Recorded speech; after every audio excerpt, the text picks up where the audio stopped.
o'clock. He's already like halfway asleep. Oh no, he just logged into the Blizzard loader. He's in the app right now.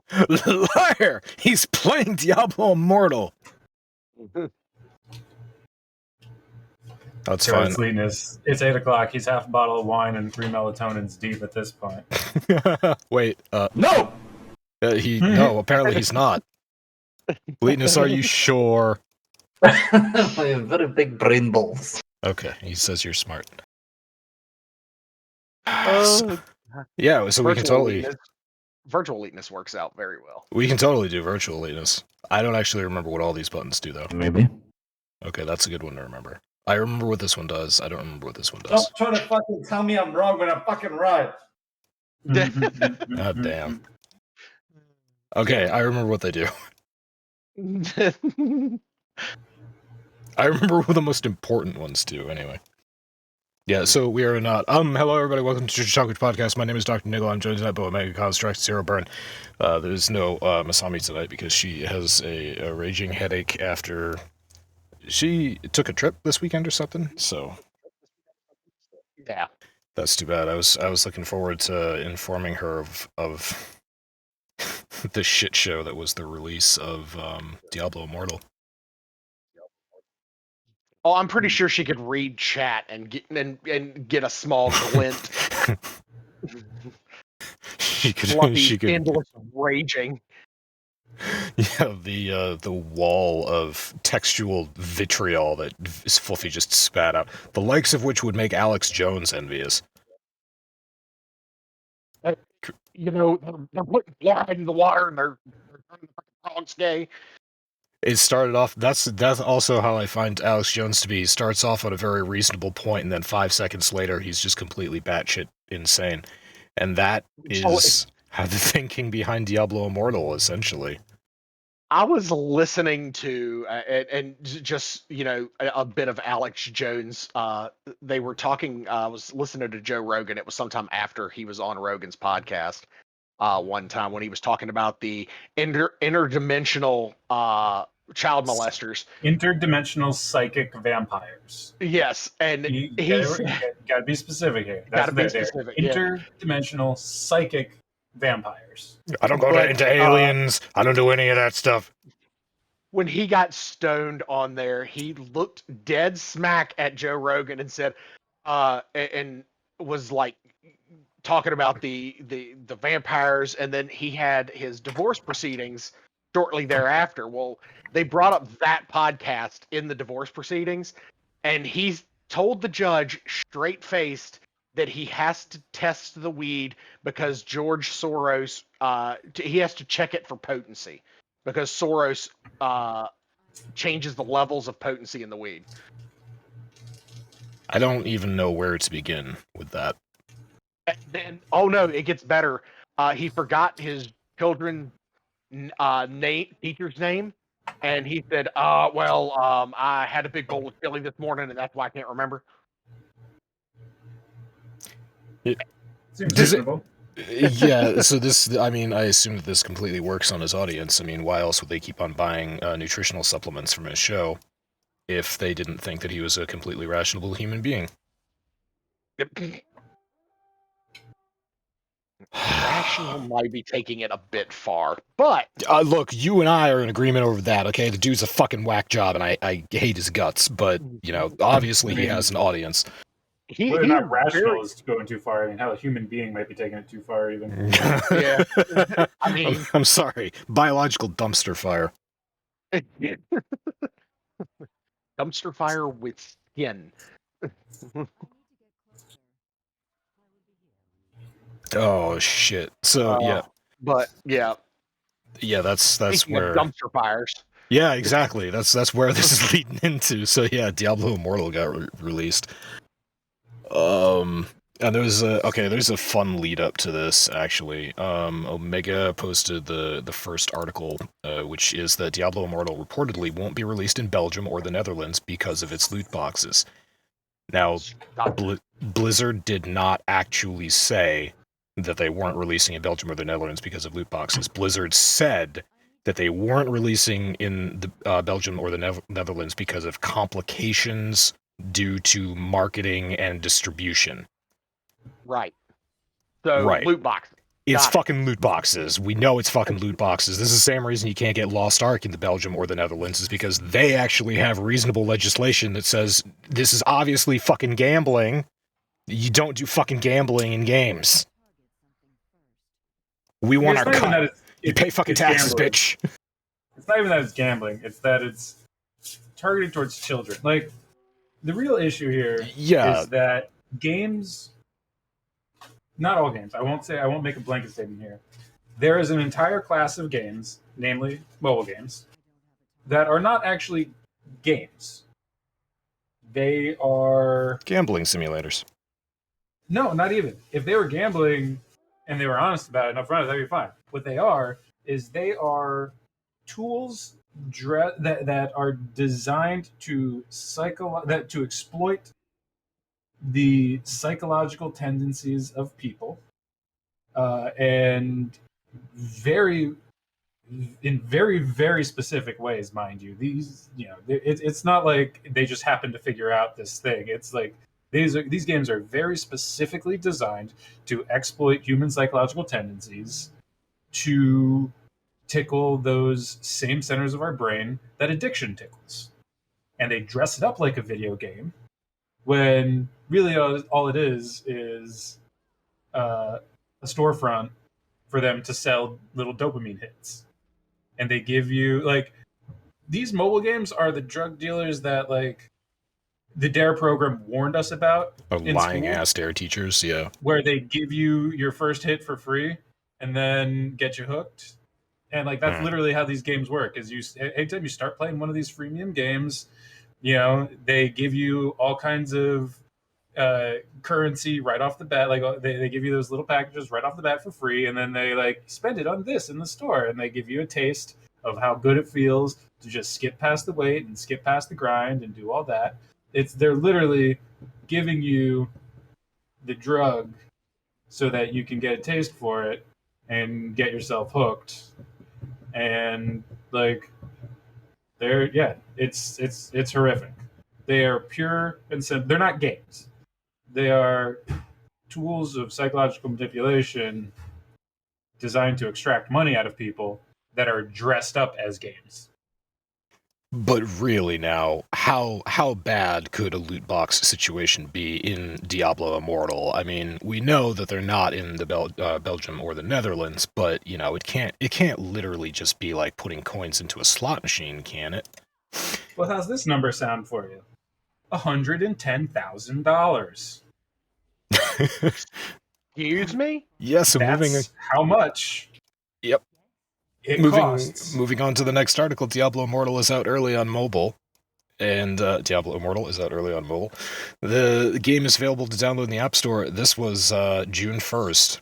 And I think where Omega's going with this is the fact that because it came out early, everybody, all the large streamers, even Riker, who we'll probably talk about later, jumped on this and started figuring out how long it would take to reach endgame, how long it would take to max out your character, versus how much money you could spend to just shortchange all that, just get it immediately. And yeah, over $100,000. That's what you're looking at. $110,000 to max out, like to get max level gear, to just buy yourself your way to the top level of the game. Or you could spend the better part of 2 decades grinding. Yeah, it was something like, it was $110,000, but they also did the math that if you were to never pay at all, it would mathematically, on average, take about 10 years. Good Lord. Yeah, and this was the jumping off point for Fluffy when he just got fucking out of his mind mad, and I don't blame him, because it was okay. So we had a little bit of history here. We had a lot of hope after Diablo 3 was released. We found out about Real Money Auction House. Real Money Auction House was this same sort of cancer. You could go and you could buy the gear that you needed with real money, or you could try to grind that shit out in the game. and grinding that shit out and getting legendaries was no cakewalk. I remember getting very, very, very few legendaries before the revamp of the whole game. So we had a lot of hope when Real Money Auction House got taken out, and Diablo 3 became a stellar game. It's pretty much the game that we have today. Additions have been made, obviously. So things were looking up, and then they pull this shit with Diablo Immortal, and we know it's a mobile game. That's not really an excuse, though. Mobile games are obviously cash grabs. That is a fact. It's not an excuse. It's not okay. It's not a good thing. Just because that's the way it is. Who cares? But yeah, and this now bringing this into the Diablo franchise and bringing that up again is a really bad taste in some of our mouths because we remember how this shit used to be. So I'm outright opposed to it off the bat. What's really interesting is that like a lot of what I've seen is people saying like it's actually a pretty great game. Sure. That is just smothered in all of this pay-to-win microtransaction bullshit. And that's honestly what is, the saddest part to me is that that's what happened, is that like they actually put in a lot of effort to make an interesting, cool, deep, expansive game. Yep. But they then did all this shit on top of it. Yep. And so like it's not just that they added monetization, it's that they added what people are basically saying is the pretty much the worst, most extreme, most comprehensive execution of monetization. And it is absolutely everywhere. For some examples that Fluffy has already talked about in chat was whenever you finish a rift, or whenever you finish a dungeon or an event or whatever, there's a little option that pops up on the screen. It's like, do you want to pay 99 cents to get 570% increased rewards? Like, that's just an example. But that happens everywhere. It happens with revives. It happens with... yeah, sorry, go ahead. Well, like, there are bosses where when you defeat the boss, you get, like, whatever shitty drop off of it, and then beating the boss grants you... It unlocks for you the privilege of being able to buy a booster pack. So that's how Blizzard, going back to the psychology thing that you were saying before, that's how Blizzard has turned this game into it's a dopamine drip that you get when you pay Blizzard money. Because you've accomplished something, now you can spend 99 cents, and because you accomplished what you accomplished, you're now able to pay money to get even more. So it's not even just that. It's also even more insidious. It's like, oh sure, like it's oh shoot, you just beat that boss. It'd be a shame if you didn't get all the loot. Well, a friend of mine posted a picture on Facebook the other day, and it was literally two completely different loot scenarios. One was, okay, here's loot, this is what you normally get, and then it was when you buy, and it's like all legendaries. There was like no legendaries on the freemium is what he called it, on the freemium version. Doesn't, yeah. So, yeah. So anyway, there are these special crests that you need to, like, you do a certain kind of rift or whatever to get, like, an elder rift, I think they're called, and if you charge the rift with a crest, you can get a legendary gem. Then there's a special crest that you can use to guarantee a legendary gem. And I think you can get one of those a month. Or you could just buy them. Or you just buy as many as you want. Yeah, this was in one of the videos that got posted. One of the reviews that was posted went over this, and he went into a really amusing detail to me. The legendary crests, you can outright buy for premium currency that you have to buy with real money, but they come in packs of 45. So that's important for a reason. Apparently, if you do whatever, if you empower one of these things, and you get a legendary gem at the end, there's RNG on top of that as well. Legendary gems have 5 ranks, so it can drop with 1 of 5 ranks. If you do 50 of these without getting a rank 5 gem, on that 50th, you are guaranteed a rank 5 gem. So you have nice to little buy piggy bank, 45. Yeah, it is. Yeah, exactly. Yeah, you're guaranteed it on your 50th, but they don't let you buy 50. You have to buy 2 packs so that you can get your 50th to be sure to get it. To be sure to get it, yeah, again. Or That's you could like take... that's It's predatory. like a delivery place. That's like a delivery place that's like free delivery over $15, and not a single item on the menu is enough to cover it. It's like you get a combo meal and it's like $14.99 or whatever, and it's like, oh, not enough for free delivery, so they make you get another item. It's like, yeah, DoorDash. it's like, no, I just want like fucking DoorDash. I just want a sandwich.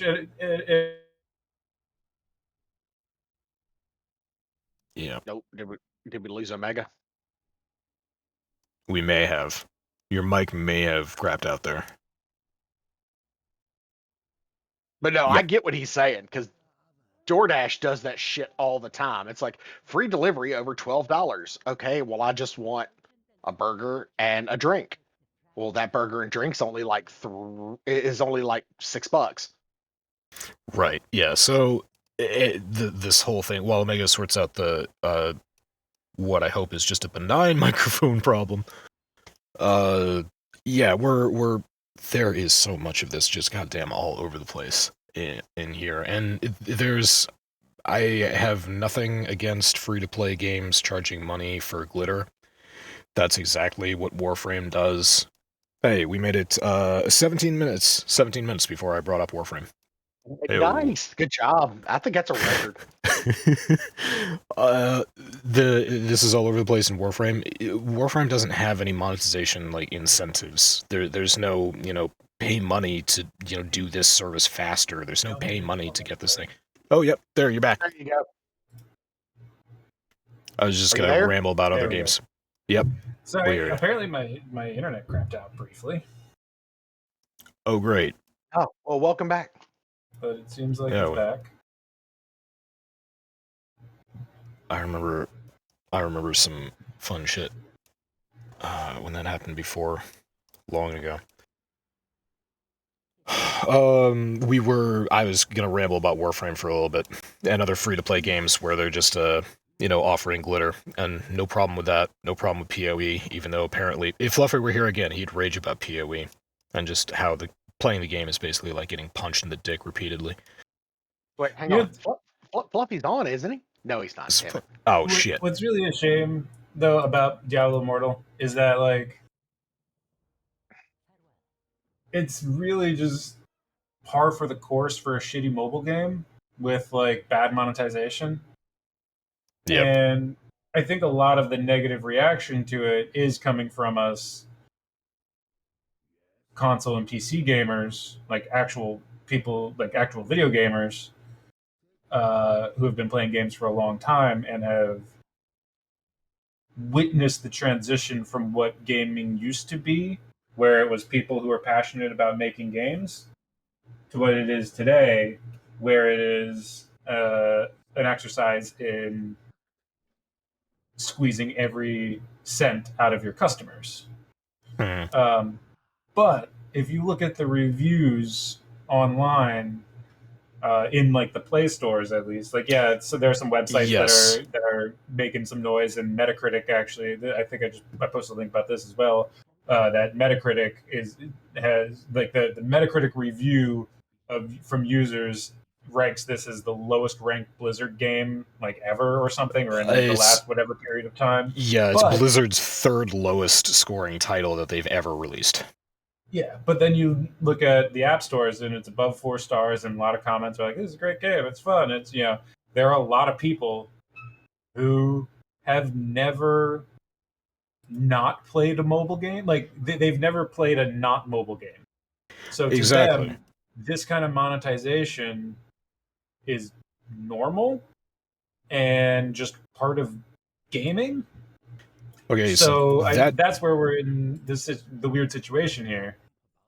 yeah, that's Yes. definitely one thing that's going on here. The other thing that is going on is that there are people who just like we're PC gamers. So like we open Steam every day and it gives us news about games, or I have an RSS feed and I get news about games because this interests me. So I hear about this stuff. We all hear about this stuff before it happens, and then we get to see it at launch and evaluate it.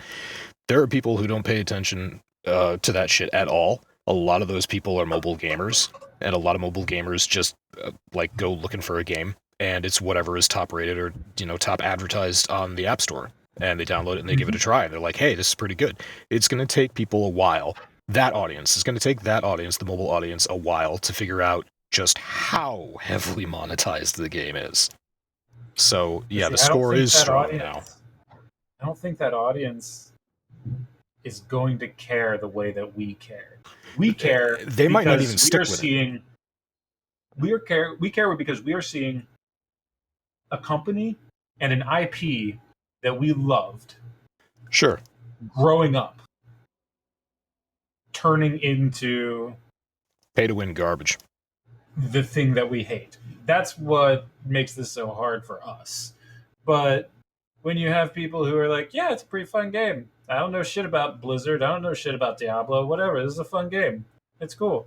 It's the new Raid Shadow Legends. Like we were joking about that earlier. It's going to turn into that, and, which means it's basically an actually really expansive, well-developed game with a lot of mechanics, and every single one of those mechanics is somehow monetized.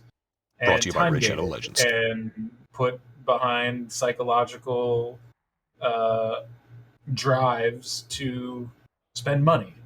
And that is normal in mobile gaming. That's normal. One of the most successful games of all time, Candy Crush, made so much money because people were addicted to it. Like that is what mobile gaming. I don't know. Gaming has always game addiction has always been a thing, but mobile gaming decided to exploit that. Yeah. Like It's mobile because gaming it was became, like, yeah, it's like we're going to actually figure out how to prey on that and foster that and build that desire in people rather than the unfortunate story of the guy who drops out of college because he was playing CSGO 13 hours a day or whatever it was. There's instead of it being the sad story of what happened to a guy who played games too much, it's now like literally the business model for mobile gaming. Yeah, Zero. well, I mean, it's a lot of that, and it got to a point like my wife and I both we play this this bingo game together on our phones, and we've done that since we got married. That's just been our couples thing. That's what we do. And it got to a point where it's like they started selling, like at the end of every round, you can pay like $1.99 and get rockets that give you two additional daubs on your bingo, on every bingo card that you're playing, up to the fourth one that you have, because you can only play 4. And it got to a point where it's like we had to look at each other and go, we can't do that, because I would actually like, okay, I need to win this round. I need to, I can get bonus chips and stuff like that in the game. It got to a point, like after I started playing, I was like, no, I spent like $5, and I was like, okay, that's $5 too much, Exactly. because it was just an instant hit. Because you do that the first couple of times and you'd win on the rocket daubs, you'd win every time. But then it, like the third time it happened, it was like, okay, then none of them hit, and then the fourth time none of them hit. Well, and that's the interesting thing. That one of the things Mr. Lama talked about in his video, he did like a stream of Diablo Immortal, and he said he's going to play it until they ask for money. and he played through a couple soft asks, and then with before he was presented, like he got the first hard ask about an hour in, and he stopped playing. And then a couple days later, he released like an hour, almost hour long video, which is a really long video for him, just talking about Immortal and all the shit. One of the things that he highlighted was, as you play through early game, they do what all these mobile games do. It's like, hey, get this starter pack, get this, starter item, and they're all like 99 cents. It's just $1. Spend $1. It's just $1, and it gets you to feel like it's you spend that first $1 because it's just $1. Fuck it, it's just $1. But once Everybody's you spend got that first $1 in their dollar, bank account. once you spend that first $1, you've broken that wall, that in your mind, that psychological wall, that it's okay to spend money on this game. Popped your cherry. And yeah, it's just it. Like I said, it is designed from the ground up to be manipulative and to prey on our psychological tendencies. Brought to you by Raid Shadow Legends. And it's become easier for these mobile game companies to do this, because who doesn't have a credit card attached to their Google account, to their Apple account? Who doesn't have their debit card attached? Well, I don't, but that's personal choice. I don't, I've seen way too many horror stories about, somebody hacking into somebody's phone and having access to all of their credit card information and stuff like that. Sorry. No. But that's a huge fucking red light to me as well. But I mean, it's one of those things where it's, they're like, okay, we'll just put your credit card in here and we'll save it for you. We'll have it right here, easily accessible for you. No, there's in my mind, back of my mind, when that happens, like, no, there's no reason for you to just hang on to my credit card info. No, I know what you're doing. But yeah, that's us. See what you did there, and good try. Right? Yeah, but that's us. That's our. We have experience with this, as Omega says. PC gaming. We've seen what should be, and we know what should be. We're fairly confident about how this industry used to operate and what we really liked about it back then. Yeah, and that's why that's one of the many reasons why this is kind of a slap in the face, and why Metacritic, the actual review sites that are reviewing these things, user reviews are decreasing. App Store, I'm sure. Google Play Store, Apple Store, iStore, it's going to be very highly rated for a while, I'm sure. Yeah. Well, I mean, it's heartbreaking. It truly is heartbreaking, because I didn't start playing Diablo until Diablo 3 when they brought it out on Xbox. That was my first experience with Diablo. And I loved the game. I fell in love with it. I like the play style, and then getting to play with you guys where, on patch day, Omega, Leet, and myself are pushing 70 that first, 3 hours. So it's fun, but then for them to put out this pay to win bullshit, just it's heartbreaking, because it's a beloved IP and they've gone and fucked it up. Brought to you by Shadow Raid Legends Mobile, whatever the fuck it's up to. Oh, this is gonna be in the words of one of my favorite comedians, "Yeah, mama, how about that?" Yep. So, yeah. Anything else that we want to talk about with Diablo Immortal? Yeah, at this point, we're just gonna beat a dead horse. Yeah.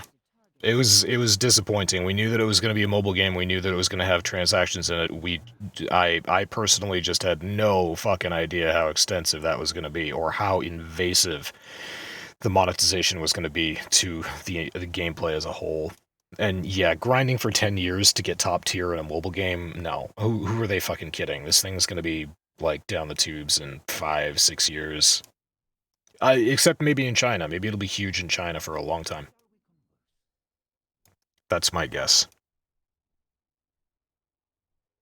Oh. Yeah. But 'tis what it is. 'Tis what it is, and we can move on to happier stories, maybe. Apple in talks buy EA Gaming, Disney and Amazon also potential suitors. EA Gaming, Never guys. mind. We get EA Gaming bought by Apple. Yeah, well, no shocker there that Apple wants to get in on FIFA and Madden. Oh, but also I posted, I didn't bring it up on podcast, but I posted an article. EA is dropping FIFA over licensing costs. Oh, well, that doesn't So- surprise me. Yeah, so now EA's soccer games each year are just going to be, I don't know, EA Sport. It's going to fall under the EA Sport flagship, but I don't know what the last word in that title is going to be. EA Sport Soccer 2023? Something stupid like that. But yeah, apparently anyway. FIFA is looking to release their own game. Yeah, and FIFA's response to that was, okay, fine, fuck it, we'll build our own space casino with blackjack and hookers. Mm-hmm. Fuck it, we're doing it live. Well, fucking do it live. But this, I mean, it's really interesting. The soccer world is really weird though, because like FIFA World Cup, it's not like if the NFL were like, "Hey, we're not going to let you make Madden anymore," because then there would be no football game. Because like, there's no football outside of the NFL. I mean, right? Sure, there's Canadian, blah blah blah, but there's no football outside of the NFL. Yeah, let's be practical here. That yeah, FIFA is the World Cup. The World Cup is a periodic tournament where a national team from each country competes. All of those soccer players play in different leagues around the world. yeah. Like as their quote unquote day job. So EA is, instead of courting FIFA, they're courting all these other leagues. So what EA is saying, at least right now, is that like, hey, we're still going to have all the great soccer players. We're going to still have like all this shit. It just, instead of being national teams, we're going to have like all these teams in all these different leagues. So the way EA is like saying it is that it's actually going to be an expansion to the game, because now that they're not just doing FIFA stuff, they can be much bigger. They can expand into the much larger world of soccer. And because of the way the soccer world works as a sport, you know, it's totally possible. Like I said, if the NFL or NBA or any of these other sports, like the American sports that we know, were to do this with EA, there would be no game. But EA is totally able to go out and make the next soccer game without FIFA's branding and have all the famous players and all that shit. And I honestly don't see it hurting them that much. No. But yeah, I don't know why I posted that. I think Frelly might have been talking about something. Yeah, Frelly playing, often we see him playing Football Manager. Oh, yeah. He fucking likes Football Manager as of late. That's actually a fun game. Looks fun. I mean, honestly, I am not a huge fan of soccer, but I believe I would play that game. The reason any of this came up was because, yeah, EA's got that juicy, it had that juicy FIFA money. It's looking to expand that. And Madden, you said Madden, Zero. Yes. Fuck yes. There was I think there's a Steam sale on right now for the latest Madden football game. Still putting that out.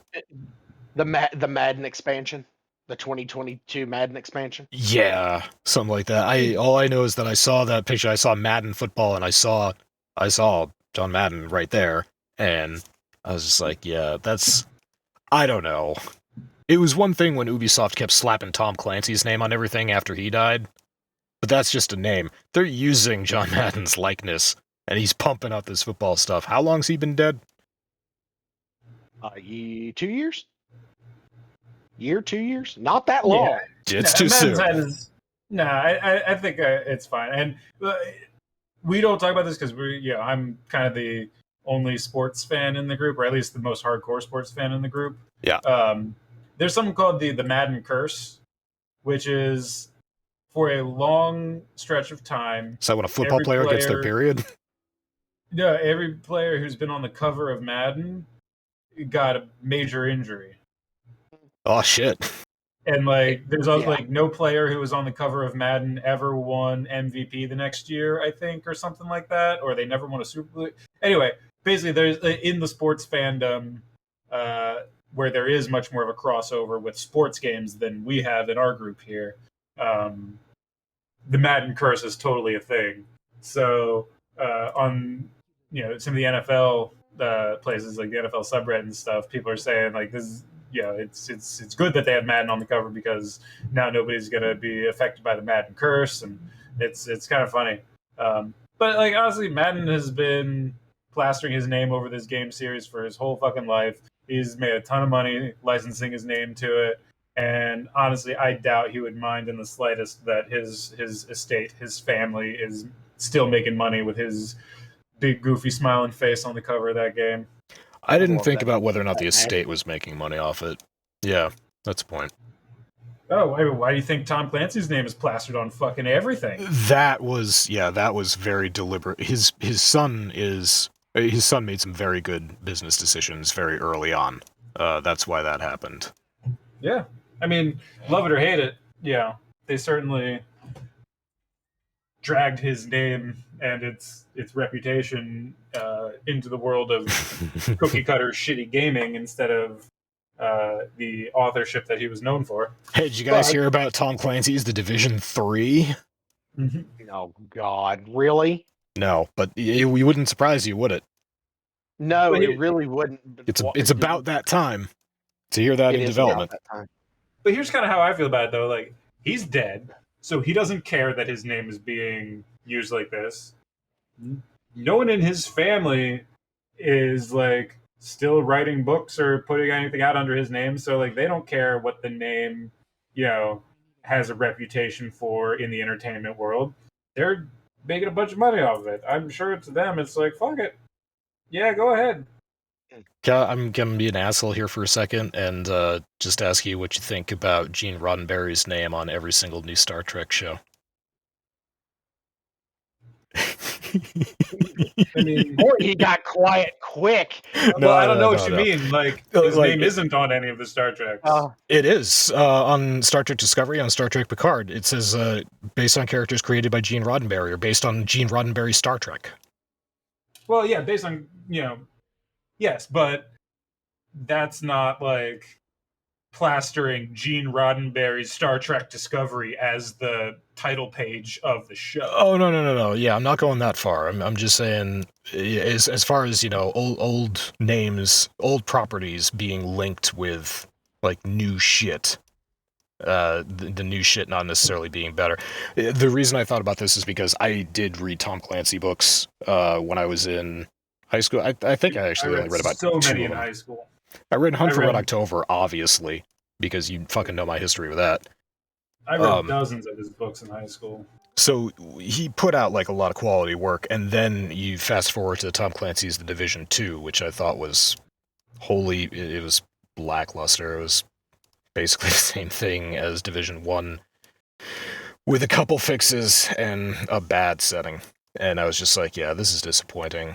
I don't think I want to associate Tom Clancy with this. So my mind immediately just jumped to, I enjoyed, Star Trek Voyager. I don't really want to associate Gene Roddenberry with Picard. Well, then, of course, you've got Tom Clancy's Rainbow Six Siege. What? Oh, Tom Clancy's Rainbow Six Extraction. I mean, Extractions, I'm not going to lie. I've been playing Extraction here recently a little bit, and it's actually quite fun. Oh, yeah, they're good. Look, I'm not bagging on Breakpoint or Wildlands because I thought both those games were, like, fun for what they were. That was a good time. It's by no means a blanket bad thing. What's funny to me, though, is that there's not a single one of the Tom Clancy's games fucking needs Tom Clancy's name on them. Like, no, yeah, they do all stand them. The Ghost Recon games have to do with, like, what did Ghost Recon Breakpoint have to do with Tom Clancy? Fucking nothing. Some conspiracy down with the narcos, or I don't know. No, it's just they make cool military themed games and they slap Tom Clancy's name on them. Division That's had a all it is. conspiracy theory to it. Division's conspiracy theory was, whatever that plague was, being released on the dollar bill.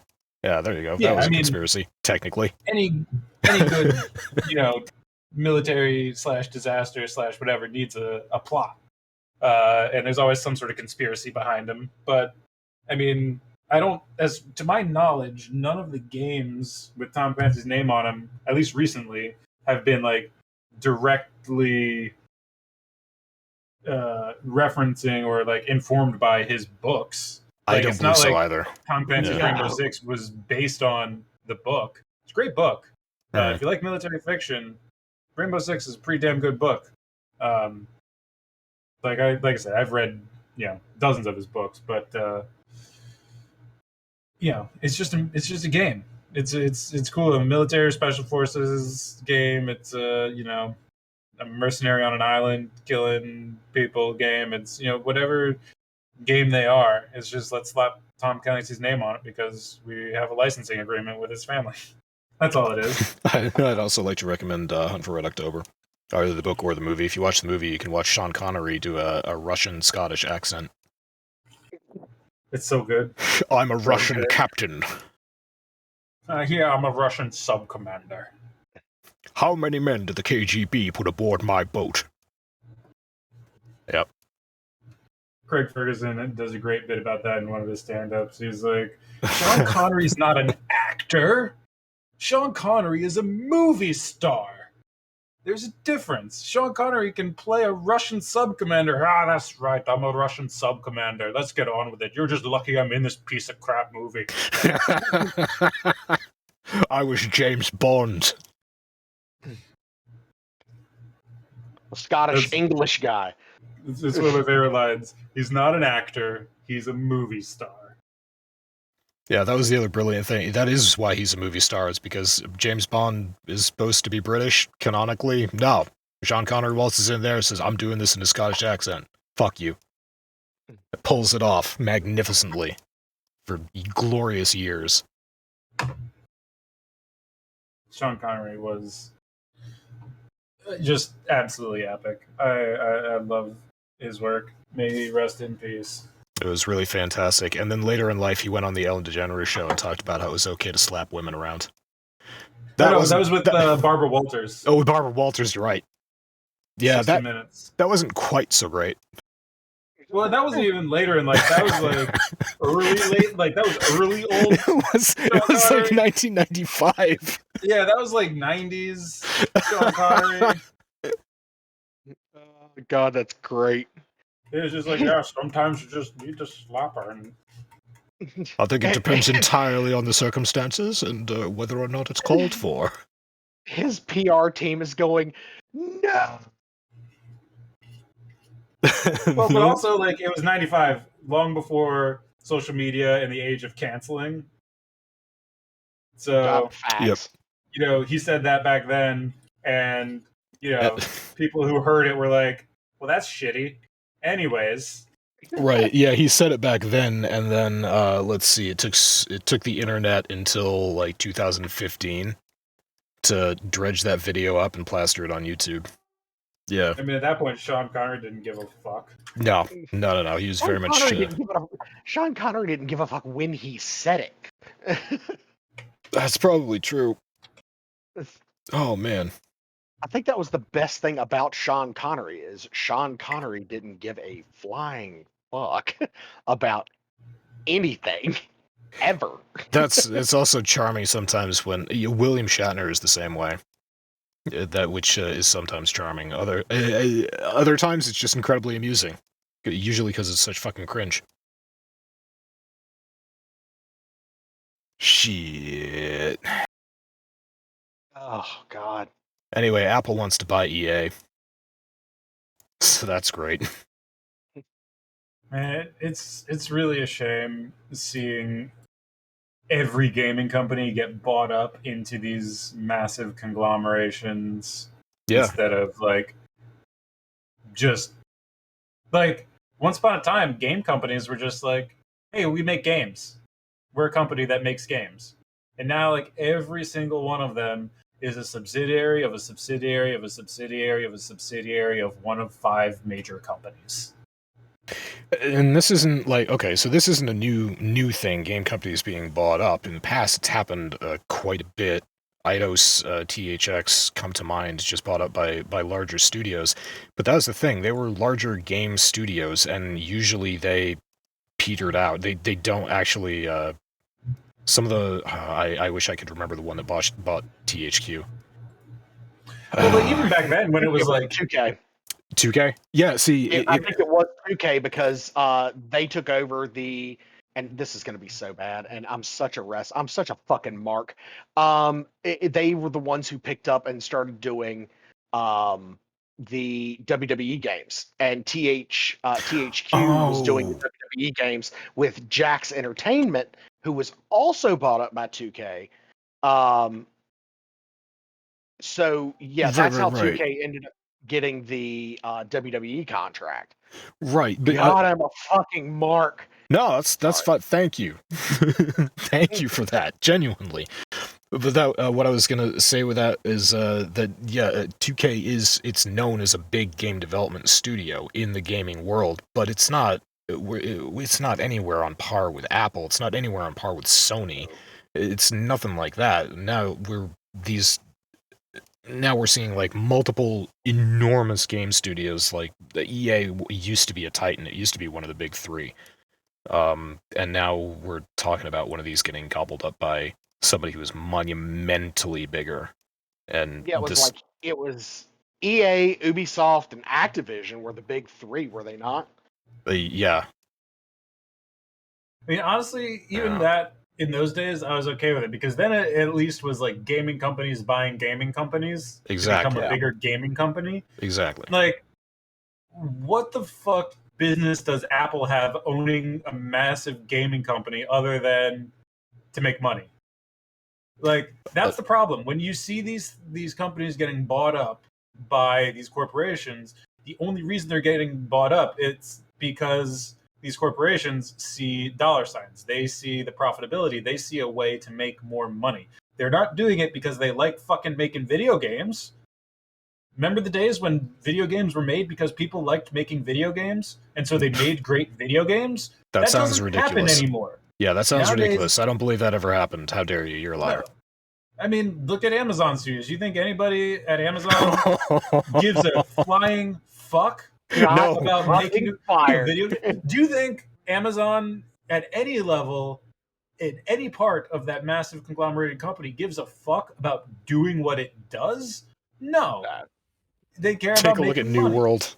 Just take a look at New World. That's exactly what I'm talking about. Like, that game is not designed to be a game that people made because they love making games for people who love playing games. That is a game designed to make Amazon money. Let's churn out sell a million copies. Sell a million copies week 1. Yeah, let's churn out a formulaic piece of crap that'll get a bunch of people to buy it and then make some money on it and fucking abandon it. And that's the world that gaming is turning into. Gaming is now a commodity. Yeah, to be bought and sold by conglomerated corporations. I have no idea what it cost to develop New World, but I know that on opening week, Amazon Gaming made over $40 million. So that's not fucking bad. The other thing, just going back to that, it's New World in particular, specifically, is not a game that is like fun to play. It's not really a game where they have been incorporating community feedback into the game. They've just been following a roadmap, and this argument was actually brought up in one of the more toxic comment sections about New World. Why this person was rhetorically asking, why are you all so mad? New World put out their roadmap long ago. They're doing these changes that they said they would. You can't complain about that. The point of a roadmap is to give people a general idea of where you're heading. It doesn't mean that you ignore everything that you learn along the way. A good roadmap, this is why to DE's credit, even though they fuck up plenty, when they have a roadmap and they go out and they do stuff and they make mistakes, they hear the community out and they revert some of that, or most of that sometimes, in the case of their latest changes. So you adapt your roadmap. Your roadmap is not set in stone. It has to be adaptable. And the fact that Amazon Gaming has just completely failed to adapt a roadmap or to listen to community feedback at all shows that, yeah, they don't give a shit about what we're doing. They'd rather people just pay the $40 because you don't need a subscription for New World. You just pay $40, you get the game. They just want people to buy it and move on. It's like a bad movie. You just buy the movie, watch for the first 5 minutes, turn it off. You paid for it. We're happy. You're not. Fuck you. Yeah, so just so you know, 500 million. 500 million. 500 million Christ. is their cost for development. That is so fucking shitty. I don't know how many copies they've sold total either. I just know week 1 it was over 1 million. Well, yeah, so they essentially made their money back in week 1. Essentially. Well, that's quite the disparity there. Wait, 500 million versus 40 million? Oh, sorry. No, I mathed wrong. Okay. Sorry. Okay. Yep, I mathed wrong. My brain, I cannot brain. Excuse me while I hack up a lung. Yeah. I'm so fucking done with allergy season. Yes. Well, okay, so I'm looking at an article now that says the development cost of New World was about $200 million because the studio that was building it spends about $500 million a year, and it took them about 4 years. So, okay, so I was wrong. like, That's where I was getting the 500 million from. So, gotcha. Yeah. So the studio spends $500 million a year over 4 years to develop the game.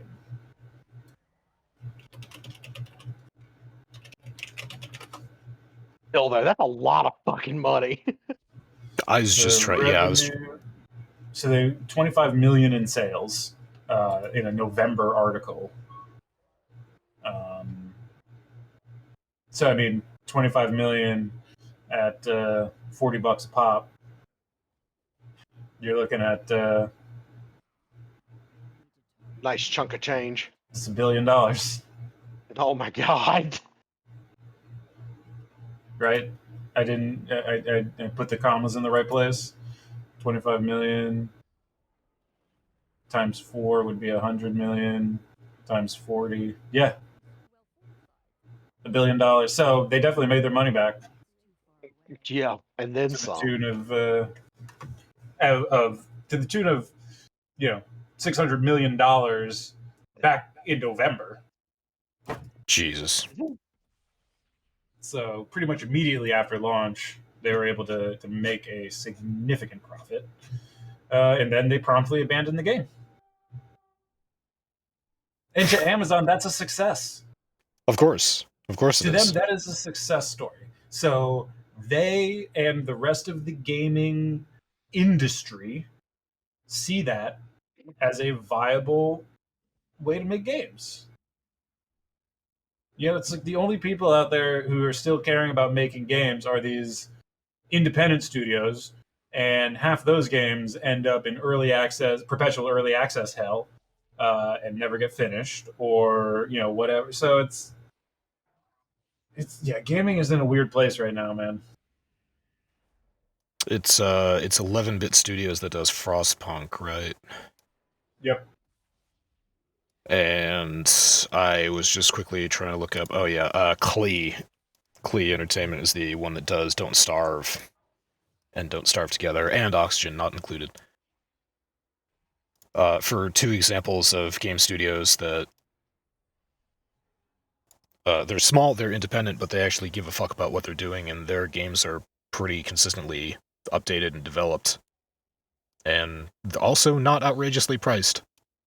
Yeah, well, and then look at RimWorld, Ludion Games. It started as one dude who started making the game with borrowed art assets from another game.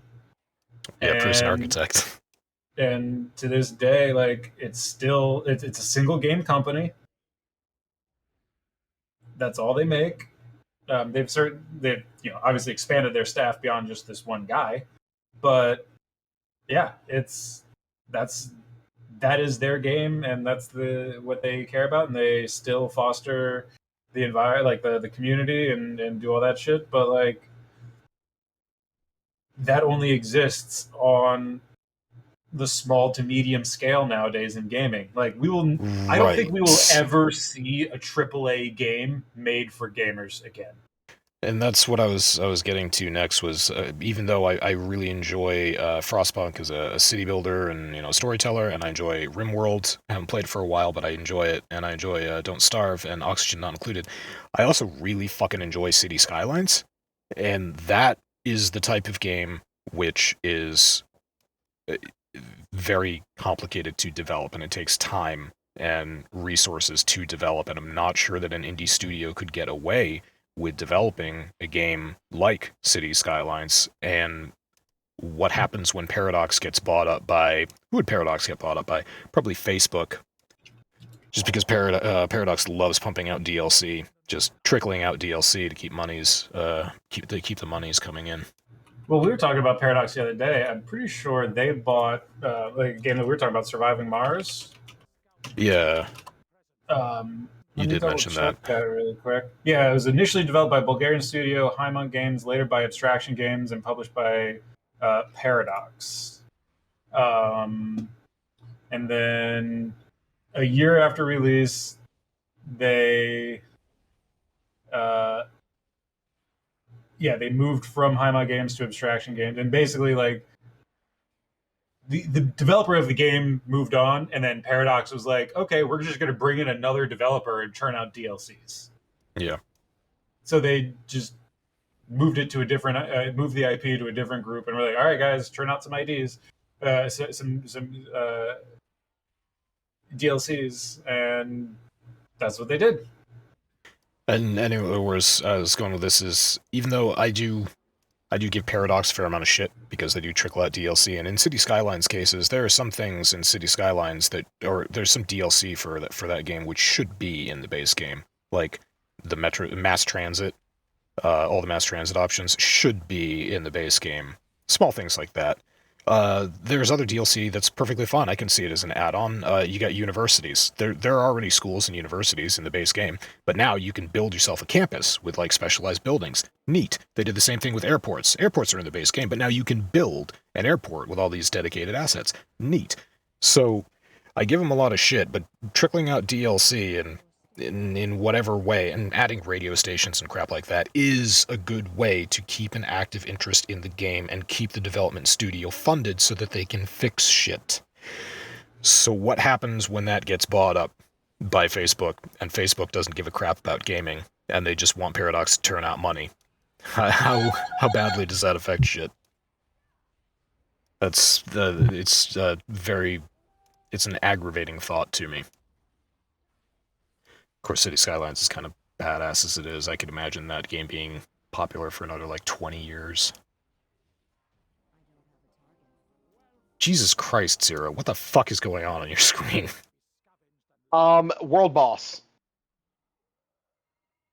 Yep. Is he dead? Yep, 40-man raid for a world boss. And I'm out. He just got back up. Yep, I left the instance and he respawned instantly. Hence why I noped right the fuck out of there. God damn. Yeah. 40 plus man. In fact, that was probably, I think that was 54 total people in that instance, all at the same time. And my fucking, the indicator light on the front of my tower is, I use that to, gauge the heat, because it turns from like green to red depending on the heat, and that sucker went orange real quick. You get that many people casting that many spells in that tight of an area, it can get a little hairy even for the best computers. It's fucking great. Engine from 2003 or whatever. Yep. It's a problem I'm having right now with Kerbal. Yeah. How can I ask how you're doing with that shit? I figured it out. Okay, cool. I should be ready to go. Did some more testing and some redesign. It seems to be ready to work. Zero, have you seen how the game is behaving since Omega started building this massive ship? I saw how it was behaving last night. Yeah. a little bit, and the exiting by. When you really start to scale things up big in Kerbal, especially with multiple vessels docked and connected together, it starts to chug pretty hard and get a little clunky. Why is my tower taking? Why is my tower hovering off of its desk? Why? Well, here's the funny thing, though. It's not like it's that intensive on the PC. Like, Kerbal is surprisingly gentle on GPU because it's an old game. Where it really gets heavy workload is on the CPU, but my CPU is pretty powerful and has a AIO water cooler on it, so it's not chugging that hard. It's just it's a game that was released in 2013, and boy, I am excited for KSP2 to come out next year. Also, they finally put a release date. Oh well, the release date was supposed to be this year, and they pushed it back. Yeah, but they care about their people, their player base. Yeah, and that's why they were like, we're pushing this back because we want to make a great game, so we're not gonna churn out something too fast just to do it. So it pretty much, from what I saw, everybody in the KSP community was like, "Great, thank you, take your time."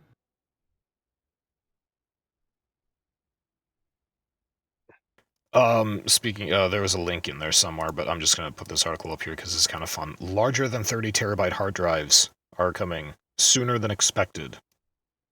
So sooner than expected is by the end of 2023. You could have a hard drive that's greater than 30 terabytes, owing to a technology called nearline HDD. Yeah, it was fun, conceptually at least, to talk about that diamond hard drive a couple weeks back or months back at this point. Growing a hard drive. This is something that's a little bit more realistic on the consumer level. Like, fuck, could you imagine 30 terabytes on it's man, sometimes it sounds ridiculous to keep saying this, but still, it's fucking amazing to see just the way that, like, computer stuff progresses. Like, where are we reaching that? Whose law is it? Moore's law? Is that the law? Yeah, when technology doubles every 18 months. Yeah. And, like, where are we reaching the limits of that? Because we're now at a quantum level where we literally, like, can't make circuits smaller because of quantum tunneling, where data travels crosstalk across, the gaps are so small now that, like, they can't keep it from crossing circuits. So, like, right. There's a quantum relationship between, it is a quantum relationship, never mind. Between data structures. There's also the problem that you can't really make anything smaller than a molecule, or you can't make anything smaller than an atom, and you can't once you're talking about getting to these small spaces, you're also talking about heat dissipation and heat interaction, and everything starts to become a mess when you get to a certain miniaturization. And yes, we are fast approaching the limit, the point of no return. And then at least for silicon-based technology, that's the real result. It's like we're coming to the end of the capabilities of silicon-based circuitry. So the real revolution, we're gonna have another couple of decades probably of pushing and squeezing the absolute limits out of silicon before somebody develops the next big thing that will re-revolutionize digital technology. It's just like in Star Trek Voyager when the whole ship's computers were networked together using bioneural gel packs instead of ODN relays. Yeah.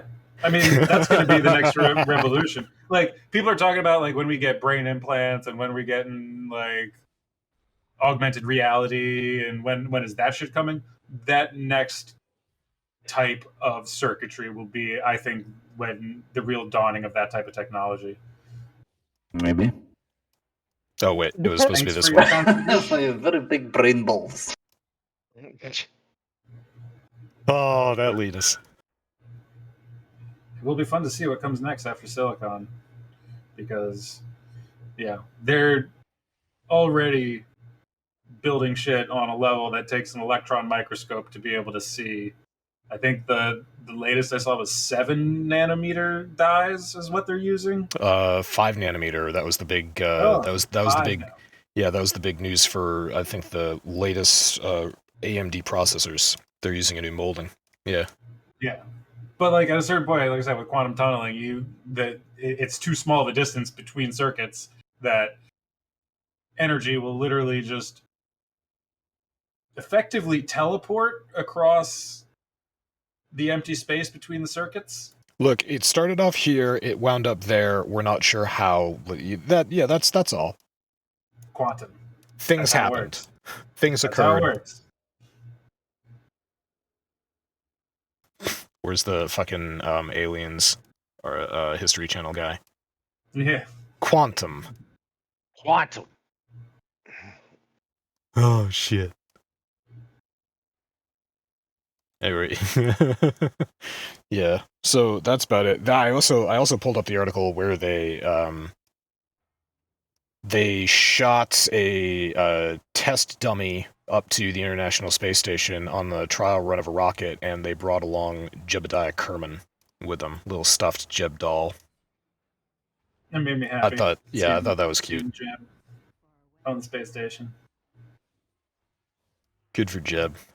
Good for Attaboy, KSP. Jeb. Oh man. So yeah. You know what's actually now funny to think about it? Holy shit. That was arranged before the launch date of the game was pushed back to 2023. I think that was supposed to be like a launch or like a game launch, publicity thing.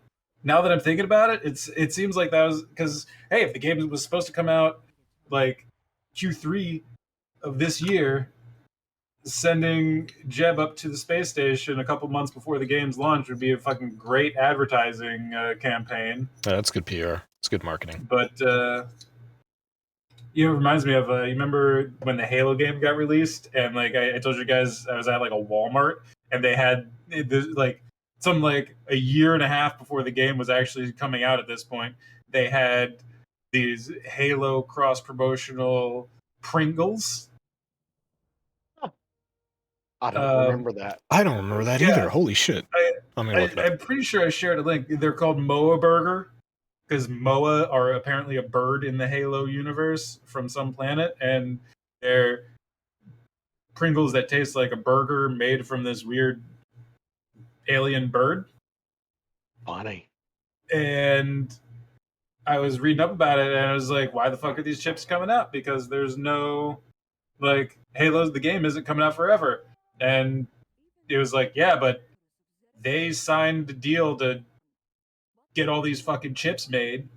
And so Pringles made all these fucking chips. They can't leave them on, in storage for another year and a half. So they gotta fucking sell them. That's fucking fantastic. Yeah, I see him. That's great. That's one of my favorite things. Halo failed cross promotion with Pringles. Oh my god, are you gonna watch the Master Chief show, the Halo show, whatever channel streaming service that's on? I don't know. I haven't decided yet. I'm still kind of mad about some of the things. Like, they pulled one of those, like, we're based on Halo, but we're not Halo, so we don't have to stay true to all the things. Like, here's the big one. Master Chief takes his helmet off in the show, like, regularly, which would basically be like if in Book of Boba Fett, or in The Mandalorian, he was just like, yeah, no, I'm taking my helmet off. In Mandalorian, we don't care. No, Mandalorians, no, we don't have a rule about keeping our helmets on. That's fine. That's pretty good that's analogy. based. No. We're and then like the creators of the show is like, no. It's not the Star Wars universe. It's a universe based on the Star Wars universe. So these aren't the Mandalorians in Star Wars. These are a different version of Mandalorian. So like in the show, Master Chief takes his helmet off like as a matter of regular routine, which is bullshit. Keep in mind, the Halo world is a very well developed universe. There are novels written in it. There have been movies and shows made. Like, there's a lot of media made in this universe, and like Master Chief, according to the lore, is and all the Spartan warriors are like gigantic mutilated freaks who are covered in scars because they were pretty much head to toe surgically augmented from their prepubescent years through adulthood to be super soldiers. They are not attractive, they are not suave, they are not good, gruff looking men and women. No, they are monsters who are designed and created to be super soldiers, and they never take their helmets off because they're quite frankly hideous. Nope, not in the show. Also, he fucks. Guess what? Master Chief doesn't fuck. Master Chief lives his life with an unrequited, impossible, in an impossible love with an AI that lives inside his head. He's the ultimate fucking weeboo. He is in love with Cortana, and that is he's an ugly freak of a human being in love with an AI that's inside his brain, and that's that. Nope. The show fucking just throws all that away. It's like, yeah, we saw the movie Her, and that really wasn't for us, so Master Chief's gonna fuck. Sorry, people should watch the movie Her. It's fantastic. Joaquin Phoenix and Scarlett Johansson. Scarlett Johansson plays Joaquin Phoenix's computer operating system, and Joaquin falls in love with her. Joaquin.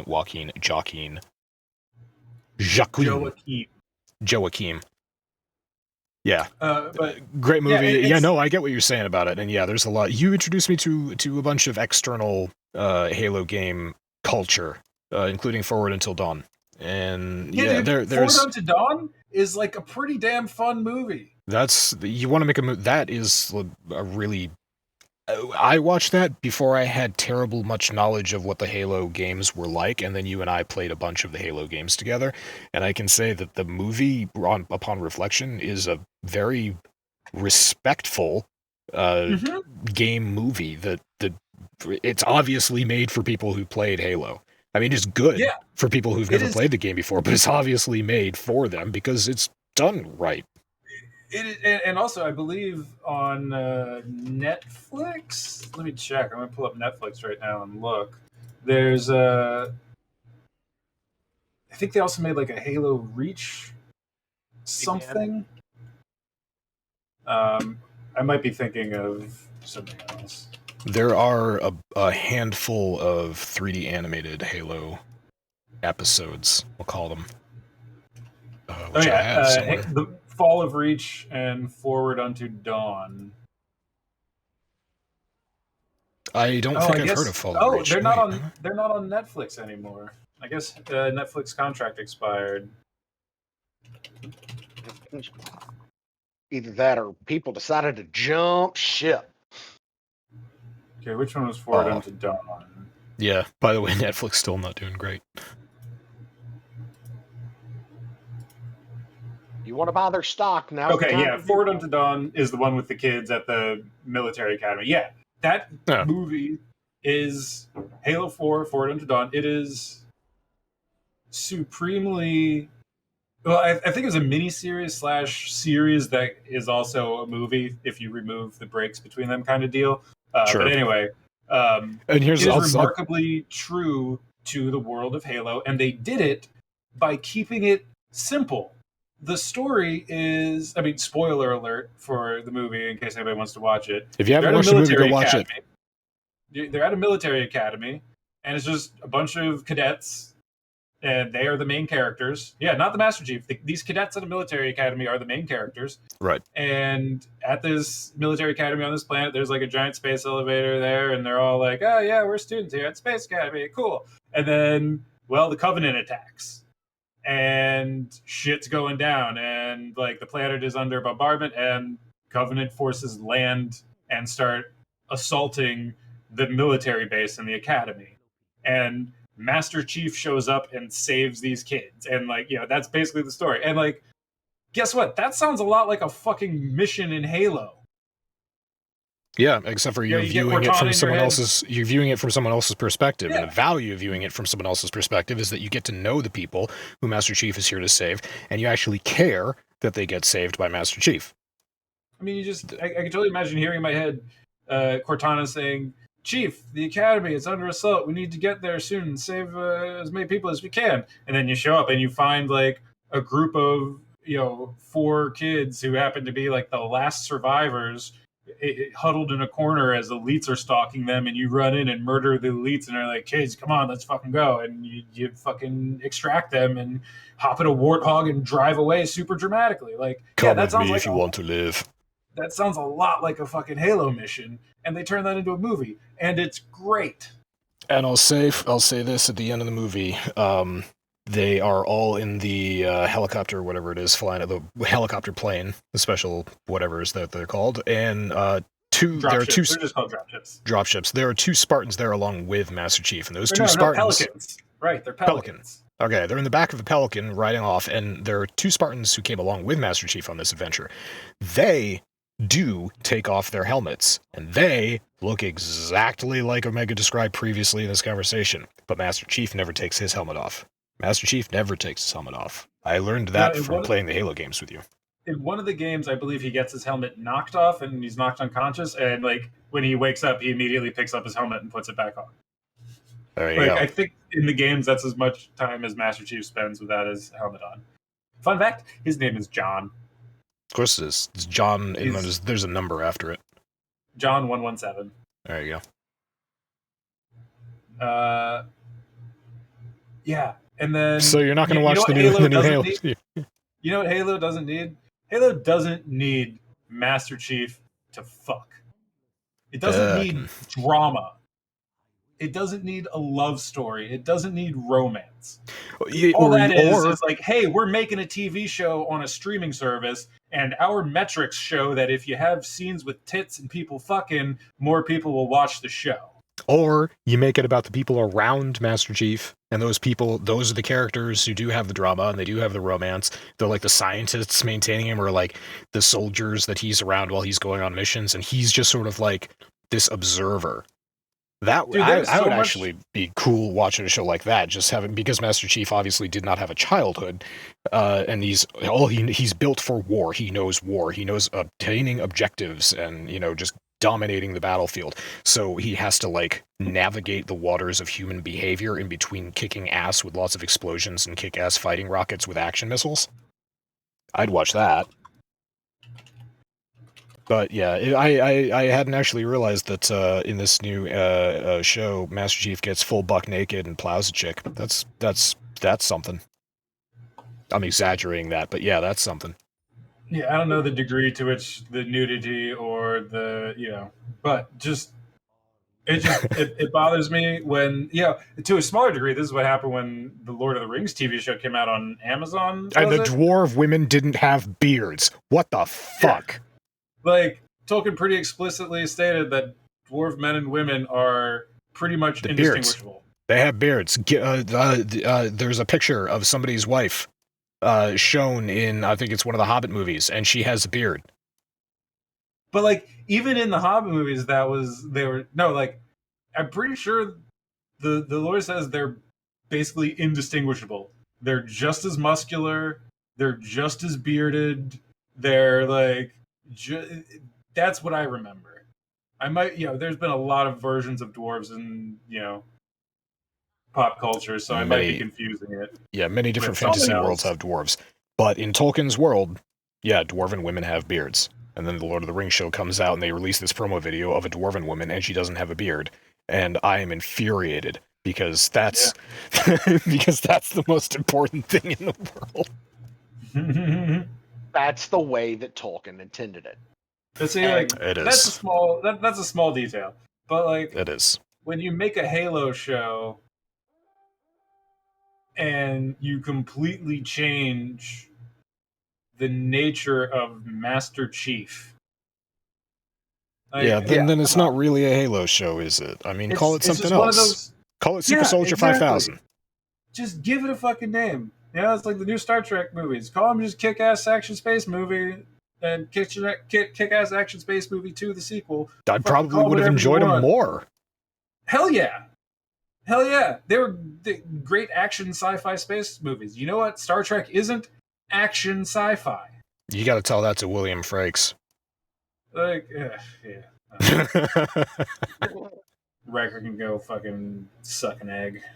That's just, it was Zero, just so you know, decades ago, possibly, William Frakes started directing, and one of the things that he said was that Star Trek fans want Star Trek to be action now.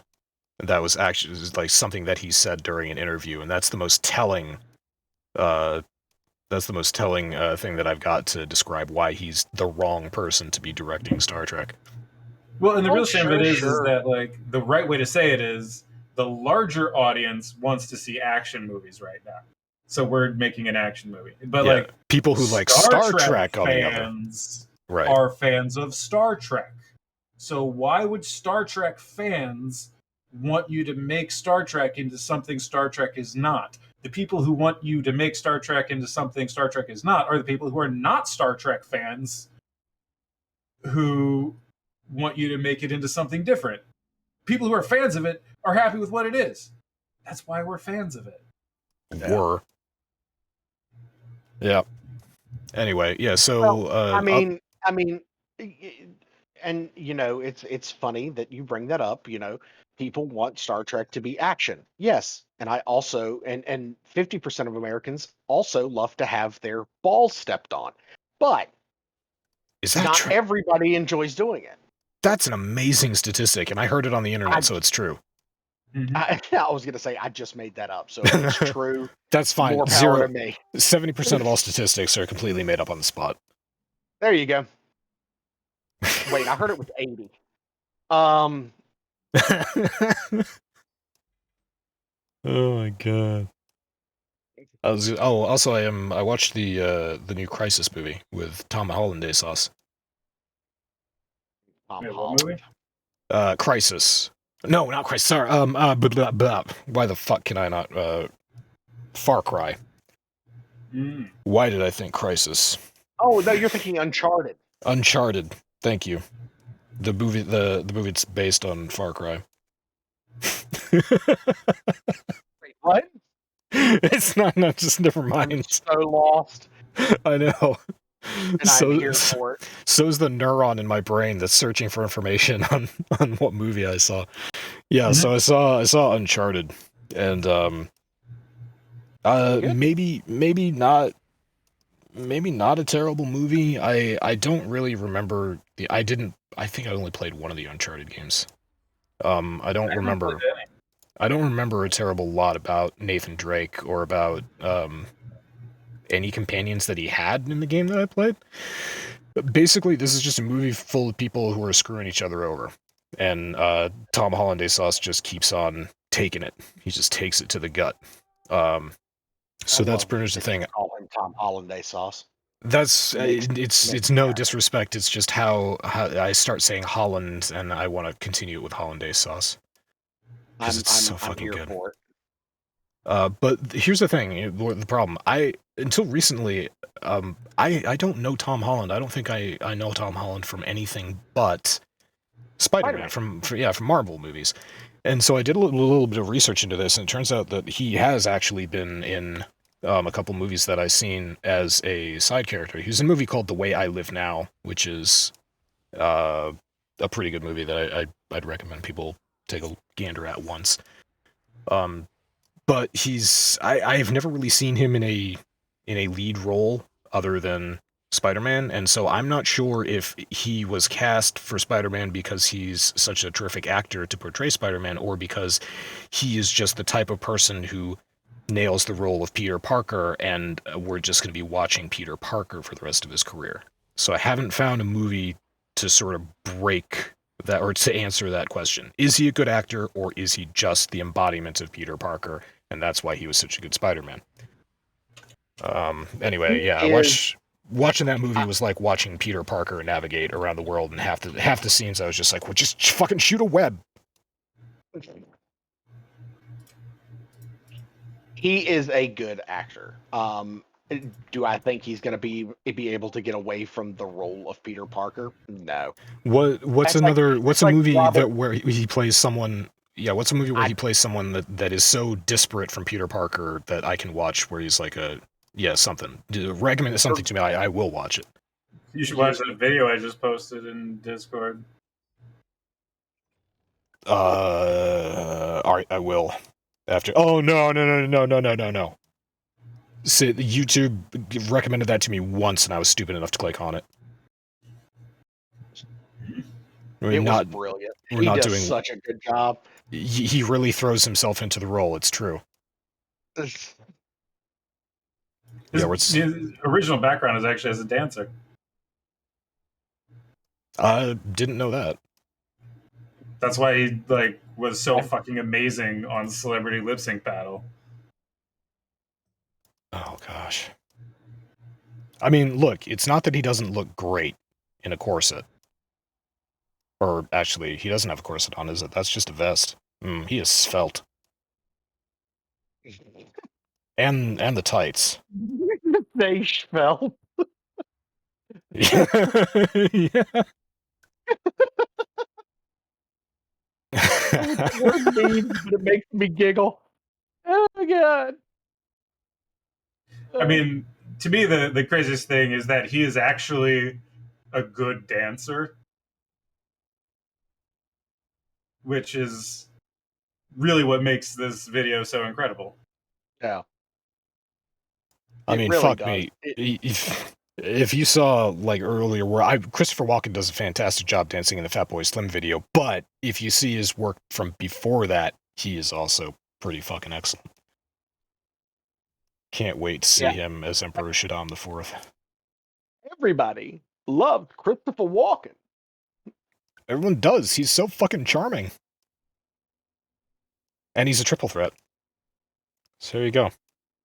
I was telling Omega the other day. I think every major actor ever has been on Law and Order SVU, because I have watched every episode since season 1.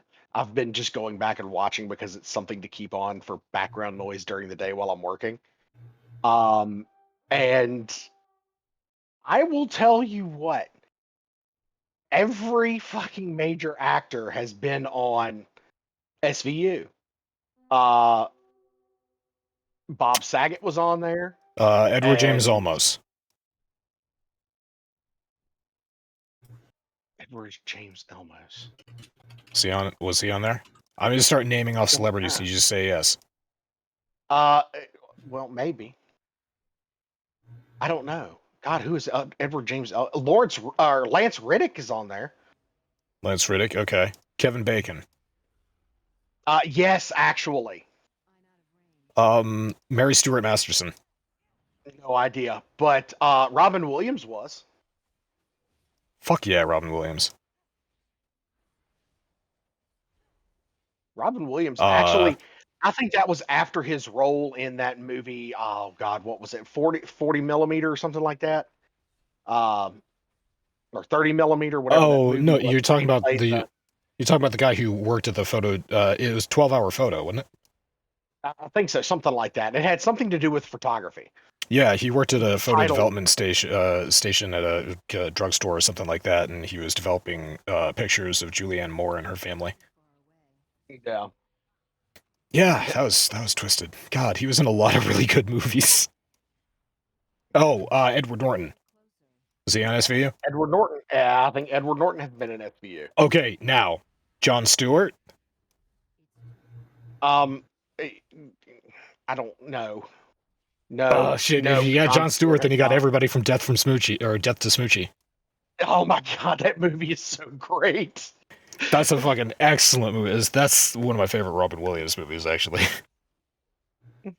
Oh, such a good movie. I need to find that movie and watch that movie again. Yeah, go for it. It gets better with time. Oh shit! All right.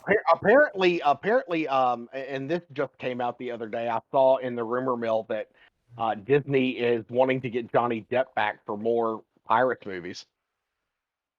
I don't think that ship will ever fucking sail again. And yes, I did just huge pun intended on that one. No, Depp has explicitly said he will never work with Disney again. Yeah. Because of the way that they just dropped him immediately. Like he has said that he never will. Now, whether or not that's true, yeah, Disney writes enough zeros on a check, who knows what happens. But he is saying that he will never work with Disney. Yeah. The other one that dropped him was it's Warner Brothers that does Fantastic Beasts, I think. Yeah. Yeah, they also dropped him, and I see that they have the third movie in that franchise is coming out. Yeah, well, they didn't just drop him. Played Hannibal Lecter. They didn't just drop him; they straight up replaced him. Yeah, well, that's the thing. You can't get rid of Grindelwald. He's kind of a central character. We know what happens to him in the Harry Potter movies, so they have to have that character in Fantastic Beasts. And yeah, they did zero, didn't they? They replaced him with the dude who plays the bad guy in the first Doctor Strange movie. He plays Hannibal on the TV show Hannibal. He plays one of King Arthur's knights in King Arthur, starring Clive Owen and Keira Knightley. I don't know his name, but I've seen him in so much stuff.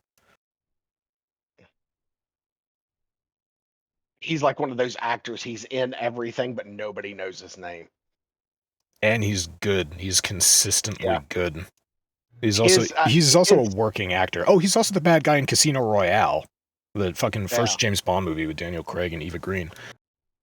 His role as Caecilius in the Doctor Strange movie was just stunning. That character is so deep in the Marvel lexicon that it's just the way that he portrayed him was spot on perfect. You know the other place that he was in? He was his likeness was used for the character of the soldier in Kojima's Death Stranding. Oh. He was your primary antagonist throughout that entire game. So yeah, he's been in a lot of stuff.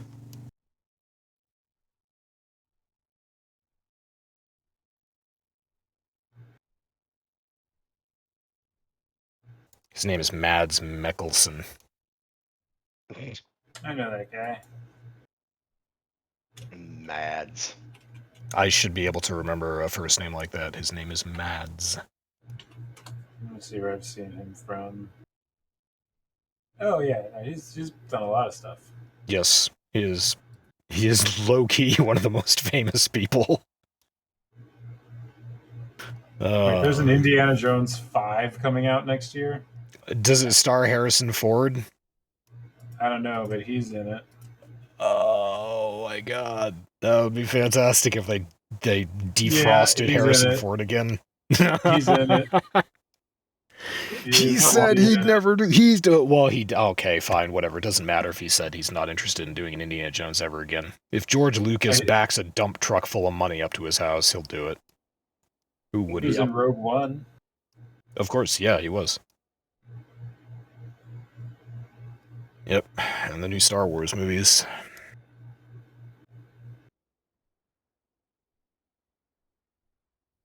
You know, I think the only role that he really enjoyed coming back to reprise was Decker in Blade Runner 2049. I think that's the only one where he really legitimately had fun. Because he likes Ryan Gosling. I know they got on well together. Ryan Gosling. Are you talking Harrison Ford? Yeah, Harrison Ford. Apparently, he's like super antisocial. Yeah. No, he's always been a private individual. He also apparently smokes a ton of weed. And yeah, says that's the only thing that makes him like feel better about like feel comfortable around people. Which I think, yeah, we can all relate to. Fucking good on him. Oh, Squidman Agent 47 is in the chat with. That's a horrific gif. Oh, the shark. Yeah. No. The shark that I posted makes me uncomfortable. The thing that he just posted is disgusting. Is legitimately disgusting. It's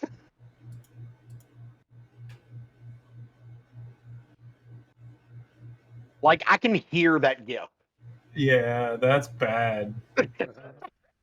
That's real bad. I gotta tell you, I don't eat beans because that's kind of what I see when I look at them.